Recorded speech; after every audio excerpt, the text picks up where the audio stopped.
በሻምፒዮንስ ሊጉ ላይ እስካሁን ባለው የሊግ ጨዋታ ላይ ሁለት ቡድኖች አለመሸነፋቸው ታውቋል። አንደኛው ሙሉ ለሙሉ የተጫወተው አርሰናል ሲሆን ሁለተኛው ደግሞ ያልተጫወተው ማንቸስተር ዩናይትድ መሆኑ ተረጋግጧል።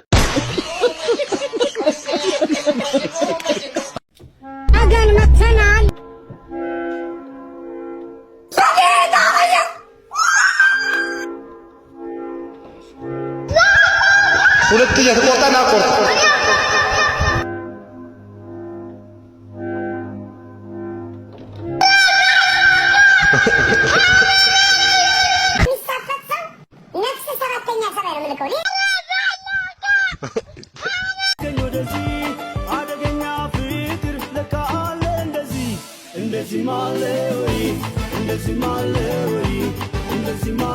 ግቢውን ለመልከ ምንም አይልም እየለመድኩ አይዞኝ ጣጣ የለውም። እሺ ከዚህ በኋላ ጀለሳማቾች ስለሆነ አይደለም ትምህርት ቤቱን ከፈለክ ትምህርት ሚኒስቴሩን እንዳናላምዳል። አወኩሽና ኩሽ ነው አይደል? ከናንተ ጋር አብሬ ሱል እንደናንተ ነው የምታዩኝ። ከናንተ ብዙ ነገር እንደምሻል ታውቃላችሁ አይደል? አብሬ ስለቃምኩ ለኔ እኮ እናንተ ግባቶቼ ናችሁ። ለኔ እናንተ ሶርሶዬ ናችሁ እኮ ለኔ ምንጮቼ። ይሄንን ወያኔ ማሳረፍ ኃላፊነት እኛ ላይ ወጥቷል። ከዚህ በኋላ ዝርዝር ሳንቲሙን ሰጥተን ወደ ታክሲው እንመልሰዋለን። ወላሂ ጨዋታቸው አይጠገብም። ሀቢቢ እንደዚሁ እንዳንተ ነበር ያቺኛው አይለንደን ቀበጥ ባለፈው ስትወክብ የነበረው አስተንፍሰናታል። ጭራሽ ደግሞ ሃንግማን ማለት ነው። ይሄ እኮ ማለት ወዘተ የሆነ ክለብ ሳሙና የሆነ ክለብ እኮ ነው ሃንግማን ሀቢቢ። ልትይዘው ልጨብጠው ማችለው ሙልጭልጭ የሆነ ቲም እኮ ነው። ዛሬ ጥሩ ሆነ ስትለው ነገ እኮ ሙትቻም ማለት እኮ ኔክስትኛ ስንለጠፈው ታያላችሁ ማለት ጭራሽ እንደዚህ ቀብረ። አረ ውረድ በእናትህ ውረድ እንጂ ውረድ።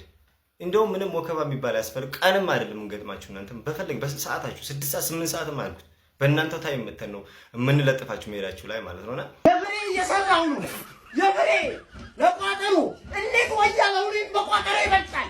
እንዴት ወያለው ነው በቋጠሩ ይበልጣል። እዚህ ጋር ነው የተቆራ ይሰራል ይተቆራ መጣው ነው ወያለው እዚህ ጋር ወተት እንደምትጠጣለ መጣው ነው ወያለው ጠብቁ። ተዘጋጅቼ ጋንጎኝ ነው የምጠብቀው። እንዴ እኔ በቋጠሩ ትበልጣለ እኔ ሲኖሩ በዚህ ዓለም ህይወት አትደገም። ሲኖሩ በዚህ ዓለም ህይወት አትደገም። እድሜ አንዴ ነውና እስካለ በልዘና እድሜ አንዴ ነውና እስካለ በልዘና ወንዳ ወንድ ክለብ እመቤቴን በቃ በዚህ ሰዓት ዓለማችን ላይ ምርጡ ክለብ ነው ለምችለው በዚህ እኔ ምንም በቋጠሩን በምንም ልችለው አልቻልኩም። ይሄንን ክለብ ፐርፌክት እግዚአብሔርን በቃ ትችላላችሁ። በዚህ ሰዓት አርሰናል ምንም ነገር ይገባዋል። ምንም እውነታ ብቻ ለመሰከር ፈልጋለሁ። በጣም እየተናደርኩኝ ማለት ነው። አርሰናል በጣም ይችላል፣ በቃ ከሚገባው በላይ በጣም ይችላል። በቃ የወቅቱ የአውሮፓ ሳይ ብቻ ሳይሆን የዓለማችን አጠቃላይ በቃ የዓለማችን አጠቃላይ ምርጡና ምርጡ ክለብ አርሰናል ብቻ ነው። በቃ ሌላ ማን አርሰናል በዚህ ሰዓት አውሮፓ ላይ እንዲሁም ዓለም ላይ ቁጥር 1 የእግር ኳስ ክለብ ነው። በቃ ምንም ሂስትሪ ይሄ ምንም ድርድር ያስፈልገውም። በቃ ጀማው አርሰናል ከሌላ ፕላኔት የመጣ ቲም ነው። ምን አይነት አለሌ ሆነ የሚገርም ቲም ነው። ሙኒክ ላይ ሙኒክ እኮ በጣም እኮ ከባድ የሚባል ቲም እኮ ነው። አርሰናል ጋር የለም ያሰፋላል፣ ቂጠን ሲፈልግ ያሰፋላል። በቃ አይሰማ ምንም የሚያደምጥ ማንንም ጋላክቲኮና ለምን ከአውሮፓ ተጣጣቅማት ኩበስ ትችላለህ።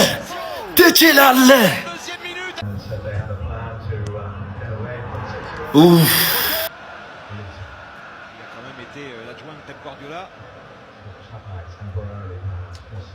capitaine de Pep Guardiola, voilà, ce sont des hommes qui ont été marqués. Gnabry, là. To lose one, Rice is on to it quickly. Eza, Calafiori drills it across, and it's in! And Arsenal lead! And it's Madueke gets the goal, but it's Calafiori that every player's run to first of all. Just a little bit too much reading for him. Martinelli won it this season. He's certainly making it.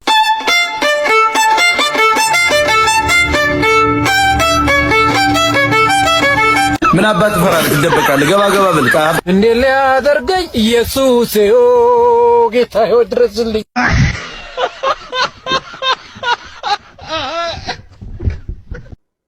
ላናግርህ ነው የመጣሁት።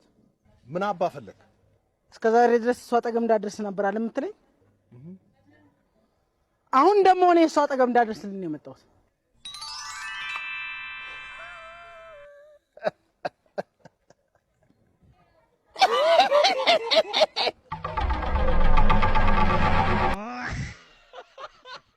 አብዩኤል የዲቤክ ስተት ነው የዲቤክ ጥፋት ነው ምናምን ስላለ መተህ እዚህ ኮመንት ላይ እንትን ምናምን አትበለኝ። በቃ ደጋፊ ነኝ። የተሰማኝም ከጨዋታ በፊት የተሰማኝን ነው ቪዲዮ የምሰራው አይደል? እናሸንፋለን ብዬ አሰብኩኝ። እንደዛ አይደል? ሁሌ እኔ ስላወራሁ ነው እንዴ የሚሸነፈው? ቆይ እንደዛም ሁሌ እኔ ስላወራሁ ነው የሚሸነፈው? እኔ አላወራ እንዴት እኔ የሊቪ ፋሚሊዎች በተለይ ኮመንት ላይ የምትጽፉልኝ አታወራ የምትሉኝ ምናምን የሊቨርፑል ደጋፊ ሆነ ካላወራ ታዲያ የማንን ነው ታወራለህ? እስከ ዛሬ የነበሩትን ጨዋታዎች እንዲህ ውጤት ሲበላሽ ያልኩት ሳይሆን ሲቀር ምናምን ስህተት ነው እየመሰለኝ የነበረው። በቃ የሆነ የድጋፍም ስሜት ኢሞሽንም ስላለበት በቃ ቀጣይ ጨዋታ የምር እንደሚያሸንፍ የሆነ እርግጠኝነት ስሜት እየተሰማኝ ምናምን ነው ቪዲዮቹን የምሰራው። እንዴት አትሰራም? እንዴት ከፒኤስቪ ጋር እንዴት አትሰራም? ፒኤስቪ እንዴት 4-1 ያሸንፈናል? ኧረ ተቃጠልኩኝ። ኧረ በስመ አብ ከመውረድም በላይ መውረድ በጣም ነው የተቃጠልኩት። በጣም ነው የተቃጠልኩት። እግዚአብሔርን ያኔ የአርሰናልን እንትን ባልኩት ምናምን ራሱ ምንም አላፈርኩም። ይሄ እዚህ ቁጭ ብሎ እያወራ ነው እስካሁን። የኛ ግን በጣም ያሳዝናል። እግዚአብሔርን ምንድን ነው እየተደረገ ያለው? ያስወጣው ከዚህ በኋላ ሁሉንም ነው የምንሸነፈው። ሲጀመር ሁሉንም ነው የምንሸነፈው። እኔ አላወራው ራሱ ምንም ለውጥ የለውም።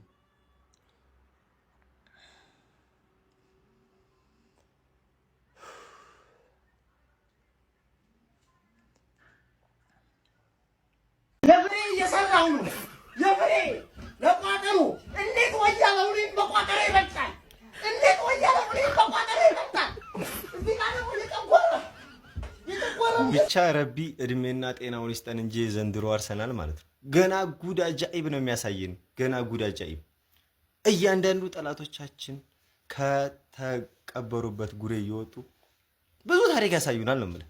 ወንድማችን አቡዬ አሁን ገና ዘር እንኳ ሳይተካ ገና ልጅ ሳይወልድ የማይሆን ቦታ ላይ አንጠልጥሎ እንደምታዩት ወይ ቋጠሮ ላይ ሳካ ማለት ነው። የዚህኛው ዓመት አርሰናል ነው የምልህ ሀቢቢ። የዚህኛው ዓመት አርሰናል የትኛው ምድራዊ ኃይል ማለት የትኛው ምድራዊ ኃይል በዲፕሎማሲያዊ መንገድ ብቻ ካልሆነ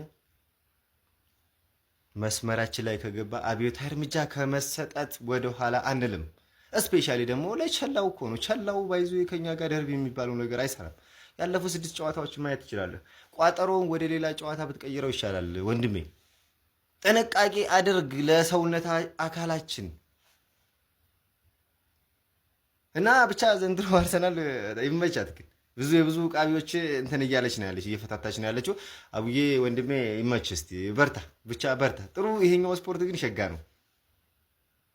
አገኛታለህ ሲንግሉ ነህ እንዲያቀር አይበለውና ቢሎለት አርሰናል ዋንጫ የሚያነሳ ከሆነ እንደኔ ተዘጋጅ ነው የሚል። ተዘጋጅ፣ እኔ ተዘጋጅቻለሁ። ይኸው በሊቢያ በሱዳን በኤርትራ ምናምን አድርገህ ከዚህ ሀገር ትጠፋታለህ። እቺን ነገር እኔ ብቻ ነኝ ወይንስ እናንተ ማይታችኋታል? ፋሚሊ በደንብ ኮፒ ሊንክና ሼር አድርጉ። ለማርቲኔሊ አሲስት ካረገለት በኋላ ማርቲኔሊ እንደሚያገባው እርግጠኛ ሆኖ እጁን ዘርግቶ የሚጨፍር ሰው ይታያችኋል? ከታያችሁ አንዳንድ ቁጥር እያላችሁ ጻፉልኝ። ቁጥሩንም ከቻላችሁ ጻፉልኝ ስንት ቁጥር ማሊያ እንደሚለብስ። ይመቻችሁ። በጣም ደስ የሚል መረጃ ነው። የሊያንድሮ ትሮሳርድን ጉዳት በተመለከተ ይዤ የመጣሁት ሀቢቢ። በደንብ ኮፒ ሊንክ አድርገው ቪዲዮ ለሁሉም የአርሰናል ደጋፊ መድረስ አለበት። ፎሎ ያላረገ ኢትዮጵያ ፎሎ እያደረጋችሁ እንግዲህ አሁን ሚኬል አርቴታ ጋዜጣዊ መግለጫ ነበረው። ትናንት በተሰማው መረጃ ሊያንድሮ ትሮሳርድ ለወራት የሚቆይ ጉዳት ያጋጥመዋል ምናምን የሚል ሮያን ቴይለር መረጃ ይዞ ወጥቶ ነበር። ዛሬ ሚኬል አርቴታ እንደተናገረው እንግዲህ የተፈራውን ያክል ጉዳት አላጋጠመውም። እንዲሁም ለእሑድ ለቼልሲ ጨዋታ የመድረስ እድሉ በጣም ሰፊ ነው ብሏል። ሲቀጥል ዛሬ እንትን ቴስቶች ይደረጉለታል። ግን ጉዳቱ ያን ያክል ከባድ የሚባል አይደለም እና ቸልሲ ጨዋታ ላይ የማየት እድላችን በጣም ሰፊ ነው ሀቢቢ። ሱዳጥለዛ ካይ ሃቨርትዝ እና ቪክተር ዮኬሬሽንም እንደዚሁ እንግዲህ ነገ ልምምድ አለ። ነገው ልምምድ ላይ አይተን ጉዳጃ ኢበቱን እናያለን ብሏል ሚኬል አርቴታ። ከዚህ በላይ ደስ የሚል ነገር አለ እንዴ? አንተ የተከበርኩ የመድፉ ቤተሰብ ሰው ኮፒ ሊንክ አድርግ፣ ፎሎ እያደረጋችሁ ይመቻችሁ። አርሰናል በኦፕን ፕሌይ ለሚጫወት ቡድን በኦፕን ፕሌይ ያቀምሰዋል፣ ይጠብሰዋል። አጠባበሱ እንደ በቆሎ አይደለም፣ እንደ ብረት ያቀልጠዋል። አርሰናል ዘግቼ ጫወታለሁ ካለ ከዚህ ቀደም እንዳልኩት መድፉን ይተኩሳል። በመድፉ ዘግቶ የተጫወተውን ቡድን አፈራርሶት አመዱ ላይ እሳት ይሞቃል። ይሄ ነው አሁን ያለው አርሰናል። ሲገለጽ አስፈሪ ቡድን ነው አርሰናል። በፍጹም ለየትኛውም ለሐሜት የሚመች ቡድን አይደለም። አሁን ያለበት አቋም 16 ጨዋታ አሸንፏል፣ 2 አቻ ተለያይቷል። 1 ጨዋታ ብቻ ነው የተሸነፈው በዘንድሮ የውድድር ዓመት። በሁሉም የውድድር አይነቶች 16 ያሸንፍ፣ 2 አቻ፣ 1 ጨዋታ ብቻ ነው የተሸነፈው። አልሞትንም። እንግዲህ የተረፈችንን ቋጠሮ ሰብሰብ አድርገን ትጥቃችንን ታጥቀን ቋጠሯችንን ይዘን ወደ ቼላ ወንድም ጥላ ላጣቴ እንዲህ ልትቋጥር ነው ለትለኝ ገና እንዳርገው በዳሾ ባናቴ ቆሜ ይቋጥራለሁ።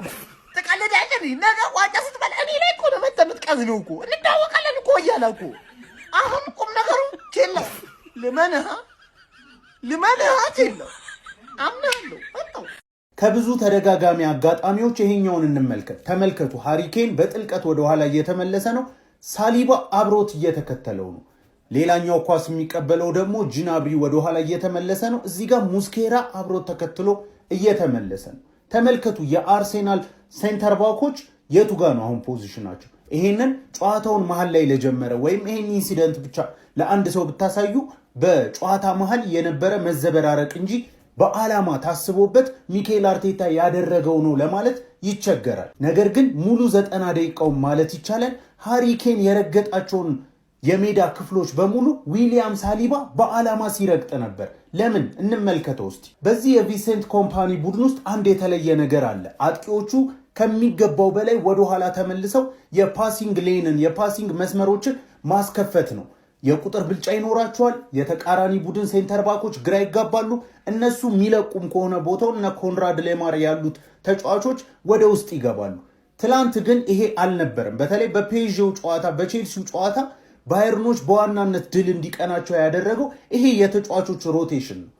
ትላንት ሳሊባ ግን ይሄንን ነገር በሚገባ መቆጣጠር ችሏል። ሃሪኬን ከዚህ በፊት የባየርን ዋናው ጥንካሬ ነበር። እንደ ፕሌይሜከር ሆኖ ከኋላ በጥልቀት ተስቦ ኳሶችን ያከፋፍል ነበር። ትላንት ግን ሃሪኬን ኳስ ተቀብሎ መዞር እስከማይችል ድረስ በእያንዳንዱ ቦታ ላይ ሳሊባ ቀድሞት ይገኝ ነበር። ይሄ ከሚገባውም በላይ የሳሊባ ቦታውን ጥሎ መሄድ ሪስክ አለው። ነገር ግን እንደ ሳሊባ አይነት የዓለማችን ምርጡ ተከላካይ ሲሆን ነገሮችን ቀላል ያደርግለታል።